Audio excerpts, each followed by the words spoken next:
Morning everyone. So ఇప్పుడైతే మేము breakfast చేయడానికి వచ్చామన్నమాట. ఫుల్ ఆకలిస్తుంది.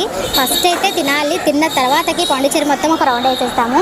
ఇంకా ఇక్కడ షాపింగ్ చేయాలి, షాపింగ్ కూడా పెండింగ్ ఉంది.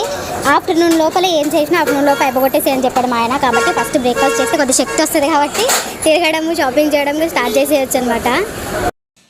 నైట్ ఎందుకులే డేలో షాపింగ్ చేద్దాంలే రేపు అని అనుకున్నాము. సో ఇంక తిని షాపింగ్కి అయితే వెళ్ళాలి.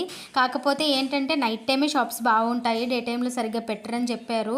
ఇక చాలా అంటే చాలా వెతికాము షాప్స్ కోసం అని చెప్పేసి, అసలు ఎక్కడా లేవు. ఇంత దూరం వచ్చిన తర్వాత షాపింగ్ చేయకుండా వెళ్తే అస్సలు బాగోదు. కాబట్టి ఇక మా ఆయన ఏదైనా ఒకటి తీసుకో అన్నాడు. ఇక ఏదైనా ఒకటి తీసుకో అన్నాడు కదా అని చెప్పేసి నేను టోపీ కావాలని అడిగాను అనమాట. సో టోపీలు అయితే చాలా బాగున్నాయి. ఇక్కడికి వచ్చారంటే టోపీలు ఖచ్చితంగా కొనుక్కుంటారు అనమాట. ఇంకా నాకైతే ఈ టోపీ బాగుందని చెప్పాడు మా ఆయన. సో మొత్తానికైతే టోపీ తీసుకున్నాను. అంటే ఏమి తీసుకోకుండా ఖాళీగా వెళ్ళడం కానీ ఏదో ఒకటి తీసుకోవడం బెటర్ కదా అని చెప్పేసి ఆఖరికి టోపీ తీసుకున్నా.